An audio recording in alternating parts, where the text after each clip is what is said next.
स्वागत है आप सभी का तुलुंग नर्सरी में। आज मैं आप लोगों को गदावरी की एक और वैरायटी दिखाना चाहता हूँ। उसे कहते हैं मल्टीफोरा। वैसे तो मैं आपको 3 वैरायटी दिखाऊंगा गदावरी के। पहला वैरायटी हो गया मल्टीफोरा जो आपके सामने रखा हुआ है, और दूसरी वैरायटी का नाम है पूना वैरायटी, और लास्ट में आता है पम वैरायटी। इन सभी वैरायटी में क्या अंतर है इसकी जानकारी देने वाला हूँ। वैसे तो मुझे पता है कि आप लोगों को ये जानकारी पहले से ही पता होगी, फिर भी मैं एक बार बताना चाहता हूँ। उम्मीद करता हूँ कि ये जानकारी आप लोगों को पसंद आएगा। तो पहले हम बात करते हैं इस वैरायटी की, जिसे कहते हैं मल्टीफोरा। इस वैरायटी में आते हैं फ्लावर बहुत ज़्यादा और छोटे हाइट में ही देता है फ्लावर। पर इस प्लांट के फ्लावर होते हैं बड़े छोटे, मगर फ्लावर बहुत ज़्यादा देता है ये प्लांट, वो भी पॉट भर भर के। और इस वैरायटी में ज़्यादा मेहनत नहीं करना पड़ता, बस इस प्लांट को 4 बार ही पिंच करना पड़ता है, तब प्लांट हो जाता है ऐसा बुशी। और ये प्लांट और भी बुशी हो सकता था अगर ये प्लांट मुझे मिल जाता जून या जुलाई में।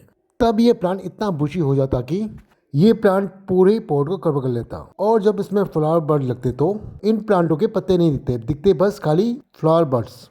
अब मैं इस प्लांट को अगले साल ही इतना बुशी बनाऊंगा। अब बात करते हैं हम दूसरी वैरायटी की, जो है पूना वैरायटी। और इस वैरायटी में प्लांट की हाइट होती है 1 फुट करीब, और फ्लावरों का साइज होता है बड़ा।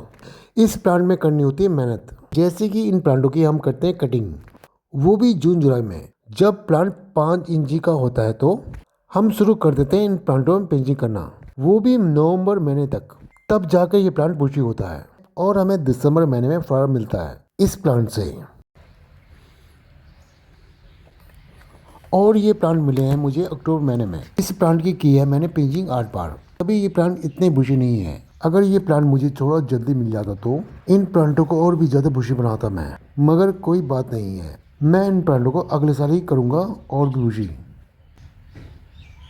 अब करते हैं तीसरे वैरायटी की बात। इस प्लांट को कहते हैं पम वैरायटी। और ये वैरायटी होती है थोड़ी लंबी, 3-4 फुट के हो जाते हैं इसके प्लांट, और फ्लावर बड़े बड़े आते हैं जो दिखने में अच्छे लगते हैं।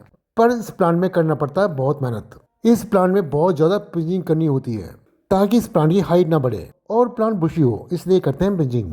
इस प्लांट की कटिंग हम जून जुलाई में करते हैं, जब जाकर ये प्लांट फ्लावरिंग देता है दिसंबर में।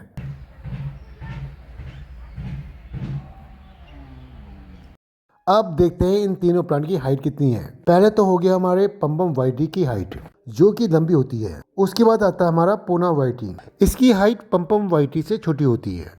और लास्ट में आता है हमारा मल्टीफोरा वैरायटी। इस प्लांट की हाइट होती है बड़ी छोटी, और इस प्लांट में बहुत सारे फ्लावर आते हैं। और मैंने इन प्लांटों में दिया था लास्ट टाइम लिक्विड फर्टिलाइजर, वो भी सरसों की खली का। उसमें डाला था मैंने डीएपी। अब मैं इस प्लांट में किसी प्रकार का फर्टिलाइजर नहीं दूंगा, क्योंकि जरूरत नहीं है फर्टिलाइजर की। अब हमारे प्लांटों में आ गई है फ्लावर बर्ड्स। बस मुझे इस बात का ध्यान रखना है कि इस पॉट में जो भी घास फूस उगी है, उसके साथ मैं इन प्लांटों में जो पत्ते सूख गए हैं उनको भी निकाल दूंगा मैं। और इस पॉट के मीडिया को कभी भी सूखा नहीं रखना है, इस मीडिया में हल्की सी नमी बना के रखनी है। अगर हम मीडिया को सूख रखेंगे तो इस प्लांट में जितने भी फ्लावर बर्ड्स आ रखे हैं वो सूख जाएंगे, और हमारे इतने महीनों की मेहनत वो खराब हो जाएगा, और मैं यही नहीं चाहता हूँ।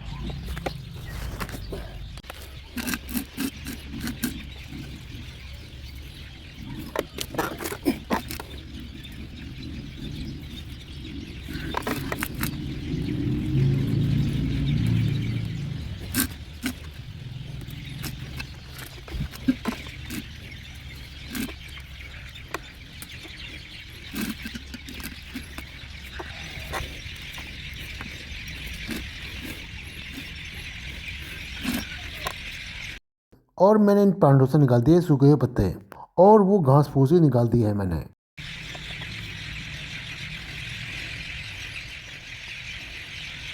अब देते हैं इन प्लांटों में पानी, और मैं इन प्लांटों में भर के ही दूंगा पानी। जब तक इस पॉट के टेनिस हाउस पानी नहीं गिरता तब तक दूंगा मैं।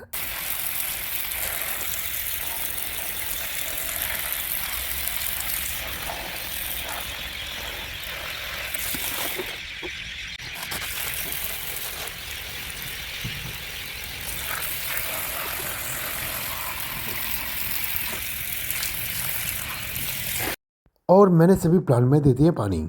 अब करना है मैं इंतज़ार, वो भी 1-2 हफ्ते का।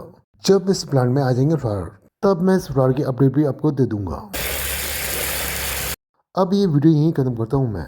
मिलते हैं किसी नए फ्लावर प्लांट के साथ। उम्मीद करता हूँ कि आप सभी को ये वीडियो पसंद आया होगा। आप सभी को दिल से धन्यवाद।